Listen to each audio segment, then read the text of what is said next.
Hello everyone. ఇలాంటి మరిన్ని interesting informative videos కోసం మా ఛానల్‌ని సబ్స్క్రైబ్ చేసుకొని పక్కనున్న బెల్ ఐకాన్‌ని యాక్టివేట్ చేసుకోండి. మీ వంతు సపోర్ట్‌గా ఈ వీడియోని లైక్ చేయండి. వీడియోలోకి వెళ్ళే ముందు సీనియర్ ఎన్టీఆర్ గారు, నటసింహం బాలకృష్ణ గారు and hour Tollywood super star ever green hero Krishna గారు. వీళ్ళ ముగ్గురిలో మీ ఫేవరెట్ హీరో ఎవరో, వీళ్ళ ఫిల్మ్స్‌లో మీకిష్టమైనటువంటి ఫేవరెట్ ఫిల్మ్ ఏదో కింద కామెంట్ చేయండి. వీడియో అనేది చాలా ఇంట్రెస్టింగ్‌గా ఉంటుంది. చివరి వరకు చూడండి. మన టాలీవుడ్ మూవీ హిస్టరీలో ఫస్ట్ జనరేషన్‌లో బిగ్గెస్ట్ మాస్ హీరోస్ ఎవరు అని ఎవరైనా అడిగితే మొదటిగా చెప్పే పేరు సీనియర్ ఎన్టీఆర్ గారు. ఇక రెండోది సూపర్ స్టార్ కృష్ణ గారు. ఇందులో ఎలాంటి అతిశయోక్తి లేదు. స్వతహాగా సూపర్ స్టార్ కృష్ణ గారు ఎన్టీఆర్ గారికి వీరాభిమాని అని ఆయనే చాలా సందర్భాలలో ఎన్నో సార్లు చెప్పడం అనేది జరిగింది. ఆయన చిన్నప్పుడు థియేటర్‌లో 'పాతాళ భైరవి' సినిమా చూసి ఎంతగానో సీనియర్ ఎన్టీఆర్ గారిని అభిమానించి, ఆయన్ని ఇన్‌స్పిరేషన్‌గా తీసుకొని, ఆయనలాగే చాలా పెద్ద హీరో అవ్వాలని గోల్ పెట్టుకున్నాను అని చాలా సార్లు ఒకప్పుడు చెప్పుకొచ్చారు సూపర్ స్టార్ కృష్ణ గారు. మూవీ ఆఫర్స్ కోసం ట్రై చేస్తున్న సమయంలో ఒకసారి ఎన్టీఆర్ గారిని కలవాలని, ఎన్టీఆర్ గారిని కలవడానికి, ఆయన్ని చూడటానికి కృష్ణ గారు వెళ్ళినప్పుడు, ఎన్టీఆర్ గారిని కలిసి, "నేను మీకు ఎంతో పెద్ద అభిమానిని" అని చెప్పగా, "చాలా సంతోషం బ్రదర్" అని ఎన్టీఆర్ చెప్పడం అనేది జరిగింది. ఆ తర్వాత మూవీలో ఏదైనా ఆఫర్ ఉంటే తనకు వచ్చేలా చేయమని కృష్ణ గారు కోరగా, "ఇప్పుడు మీరు చాలా యంగ్‌గా ఉన్నారు. ఒక 2, 3 సంవత్సరాల తర్వాత గనక వస్తే సరిగ్గా క్యారెక్టర్స్ ప్లే చేయడానికి సరిపోతారు" అని చెప్పడంతో సూపర్ స్టార్ కృష్ణ గారు దాన్ని కూడా ఒక మోటివేషన్‌గా తీసుకొని వెనక్కి వెళ్లి బాగా ట్రైన్ అయ్యి, ఆ తర్వాత మళ్ళీ ఇండస్ట్రీలో అవకాశాల కోసం వచ్చారు. అలా 'తేనె మనసులు' సినిమాతో ఎంట్రీ ఇచ్చినటువంటి సూపర్ స్టార్ కృష్ణ గారు ఆ తర్వాత ఎన్నో బ్యాక్ టు బ్యాక్ బిగ్గెస్ట్ హిట్స్‌తో, రెవల్యూషనరీ ఫిల్మ్స్‌తో టాలీవుడ్‌లో సూపర్ స్టార్‌గా మారారు. టాలీవుడ్ ఫిల్మ్ మేకింగ్ టెక్నాలజీలో ఎన్నో భారీ మార్పులని తీసుకొచ్చారు సూపర్ స్టార్ కృష్ణ గారు. ఆయన విభిన్నమైనటువంటి టెక్నాలజీ గల సినిమాలతో. అలాగే ఎన్నో డిఫరెంట్ జానర్స్‌ని కూడా టాలీవుడ్‌కి ఇంట్రొడ్యూస్ చేశారు సూపర్ స్టార్ కృష్ణ గారు.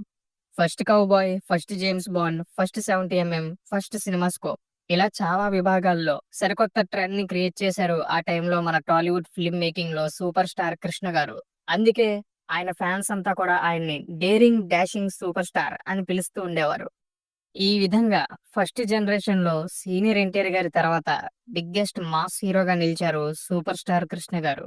మాసెస్‌లో ఆయనకు విపరీతమైనటువంటి క్రేజ్ అనేది ఉండేది ఎన్టీఆర్ గారి తర్వాత ఆ టైంలో. అయితే ఎన్టీఆర్ గారితో కూడా ఎన్నో మల్టీ స్టారర్ మూవీస్‌లో నటించినటువంటి కృష్ణ గారు ఎప్పుడు కూడా ఆయనతో చాలా ఫ్రెండ్లీగానే ఉండేవారు. అయితే ఒకే ఒక సినిమా వీళ్ళిద్దరి మధ్య విభేదాలు రావడానికి కారణమైంది. అదే 'అల్లూరి సీతారామరాజు'. 1974లో రిలీజ్ అయినటువంటి ఈ సినిమా మన టాలీవుడ్‌లోనే బిగ్గెస్ట్ ఇండస్ట్రీ హిట్‌గా నిలిచింది ఆ టైంలో. అండ్ టాలీవుడ్స్ గ్రేటెస్ట్ మూవీస్‌లో ఒకటిగా కూడా నిలిచిపోయింది ఈ సినిమా ఇప్పటికి. ఇక ఈ సినిమాకి సూపర్ స్టార్ కృష్ణ గారే ప్రొడ్యూసర్‌గా కూడా వ్యవహరించారు ఆ టైంలో. తెలుగులో మొదటి సినిమాస్కోప్ పిక్చర్‌గా రికార్డ్‌ని సెట్ చేసింది ఈ సినిమా. ఈ టెక్నాలజీని తెలుగు ఫిల్మ్ ఇండస్ట్రీకి ఇంట్రొడ్యూస్ చేసింది సూపర్ స్టార్ కృష్ణ గారే ఈ సినిమా ద్వారా. ఈ విధంగా తెలుగు సినిమా హిస్టరీలో అండ్ సూపర్ స్టార్ కృష్ణ గారి కెరియర్‌లో ఆయన ఫ్యాన్స్‌కి మరియు ఆయనకి కూడా ఎంతో ప్రత్యేకమైనటువంటి స్పెషల్ మూవీగా నిలిచిపోయింది ఈ ఫిల్మ్. అయితే ఈ సినిమాని సూపర్ స్టార్ కృష్ణ గారి కంటే ముందు సీనియర్ ఎన్టీఆర్ గారు ఎప్పటినుంచో చేయాలి అని అనుకుంటూ ఉండేవారు. ఆయన డ్రీమ్ ప్రాజెక్ట్ ఈ సినిమానే అని చాలా సందర్భాల్లో ఆ టైంలో ఆయన చెప్పడం అనేది జరిగింది. కానీ ఈ విషయం సూపర్ స్టార్ కృష్ణ గారికి తెలిసి కూడా ఈ సినిమాని ఆయనకి చెప్పకుండా అనౌన్స్ చేయడం, ఆయనకి చెప్పకుండానే స్టార్ట్ చేయడం అనేది సీనియర్ ఎన్టీఆర్ గారికి అస్సలు నచ్చలేదు ఆ సమయంలో. ఈ సినిమాని ఎలాగైనా ఆపేయాలంటూ సీనియర్ ఎన్టీఆర్ గారు అప్పుడు కృష్ణ గారికి చెప్పగా, సూపర్ స్టార్ కృష్ణ గారు ఇది తన డ్రీమ్ ప్రాజెక్ట్ అంటూ, ఆపే ప్రసక్తే లేదంటూ, ఇప్పటికే ఈ సినిమాని ప్రారంభించడానికి అన్నీ కూడా సిద్ధమైపోయాయంటూ చెప్పుకొచ్చారు. దీంతో సీనియర్ ఎన్టీఆర్ గారు చాలా డీప్‌గా హర్ట్ అయ్యారు కృష్ణ గారు చేసినటువంటి ఈ పనితో. దానివల్ల అప్పట్నుండి కృష్ణ గారితో పెద్దగా మాట్లాడేవారు కాదు సీనియర్ ఎన్టీఆర్ గారు. అంతకు ముందులా వీళ్ళిద్దరి మధ్య ఆ స్థాయిలో సాన్నిహిత్యం అనేది ఉండేది కాదు ఈ సినిమా నుండి. ఆ తర్వాత నుండి ఇద్దరు పోటీ పడుతూనే సినిమాలు తీసేవారు. అయితే చాలా లాంగ్ గ్యాప్ తర్వాత మధ్య మధ్యలో కొన్ని సినిమాల్లో మళ్ళీ వీళ్ళు కలిసి నటించిన పాత విభేదాలు మాత్రం వీళ్ళిద్దరి మధ్య ఇంకా ఉన్నాయి అంటూ అప్పటి ప్రేక్షకులు నమ్మేవారు. ఫ్యాన్స్ మధ్య కూడా గొడవలు జరుగుతూ ఉండేవి వీళ్ళిద్దరి అభిమానుల మధ్య. ఇక 1977లో కూడా ఇద్దరూ పోటీ పడి సేమ్ స్టోరీతో, సేమ్ మైథలాజికల్ మూవీని భారీ బడ్జెట్‌తో నిర్మించడం అనేది జరిగింది. 'సంక్రాంతి' 1977 బాక్స్ ఆఫీస్ దగ్గర వీళ్ళిద్దరి సినిమాలు బిగ్గెస్ట్ కాంపిటీషన్‌కి గురవగా, ఈ కాంపిటీషన్‌లో సీనియర్ ఎన్టీఆర్ గారు బిగ్గెస్ట్ సక్సెస్‌ని సాధించి, సూపర్ స్టార్ కృష్ణ గారు ఓడిపోవలసి వచ్చింది. ఈ విధంగా వీళ్ళిద్దరి మధ్య మాస్ ఇమేజ్‌లో ఆ టైంలో బాక్స్ ఆఫీస్ దగ్గర పోటీ అనేది చాలా తీవ్ర స్థాయిలో ఉండేది. ఫ్యాన్స్ మధ్య కూడా ఎంతో పోటీ అనేది ఉండేది. వీళ్ళిద్దరి సినిమాలు రిలీజ్ అయినప్పుడు అభిమానులు ఎంతో ప్రెస్టీజియస్‌గా తీసుకునేవారు. ఇక వీళ్ళిద్దరి సినిమాలు గనక కాంపిటీషన్‌లో రిలీజ్ అయితే, ఇక ఫ్యాన్స్ మధ్య వార్ అనేది మామూలుగా ఉండేది కాదు. ఆ సినిమాల్ని వీళ్ళు ఎంతో ప్రెస్టీజియస్‌గా తీసుకునేవాళ్ళు. ఇక సీనియర్ ఎన్టీఆర్ గారు పాలిటిక్స్‌లోకి వెళ్ళిన తర్వాత, సీనియర్ ఎన్టీఆర్ గారిపై ఎన్నో పొలిటికల్, సాటారికల్ అండ్ వివాదాస్పదమైన సినిమాలు తీస్తూ కృష్ణ గారు ఎన్నో కాంట్రోవర్సీస్‌కి గురవుతూ ఉండేవారు. ఇక ఆ టైంలో కూడా ఇద్దరి అభిమానుల మధ్య తీవ్రమైన వార్ అనేది జరుగుతూ ఉండేది. ఈ విధంగా సీనియర్ ఎన్టీఆర్ గారు అండ్ సూపర్ స్టార్ కృష్ణ గారు వీళ్ళిద్దరి మధ్య ఆ సమయంలో విభేదాలు అనేవి నెలకొన్నాయి.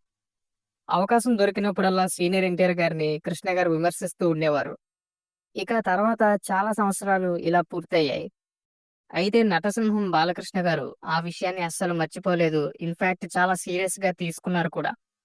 ఆ తర్వాత 1999లో ఆల్ ఇండియా ఇండస్ట్రీ హిట్ అయినటువంటి 'సమరసింహారెడ్డి' సినిమాతో ఇండియాస్ బిగ్గెస్ట్ మాస్ హీరోగా, ఇండియన్ సినిమాలోనే ఆ టైంకి నంబర్ 1 హీరోగా మారిపోయినటువంటి నటసింహం బాలకృష్ణ గారు, ఆ తర్వాత అత్యంత భారీ అంచనాలతో, భారీ బడ్జెట్‌తో చేసినటువంటి సినిమా 'సుల్తాన్'.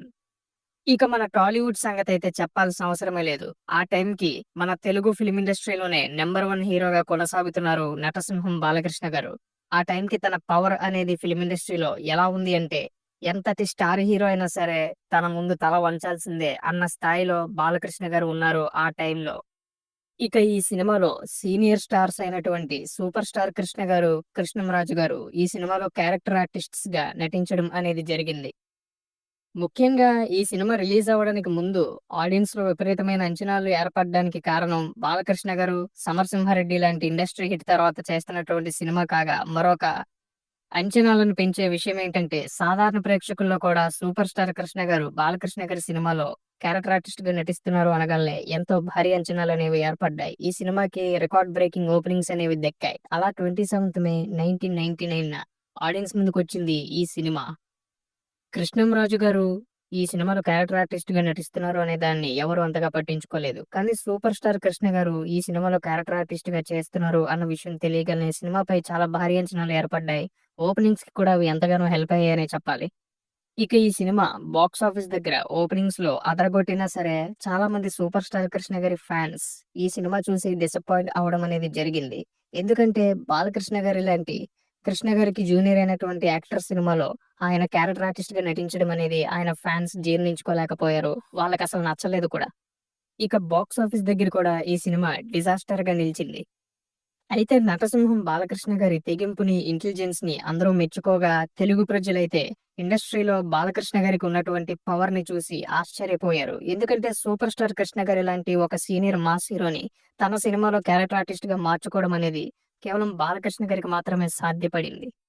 సో, చూసారుగా మరి దీనిపై మీ ఒపీనియన్‌ని కింద కామెంట్ చేయండి.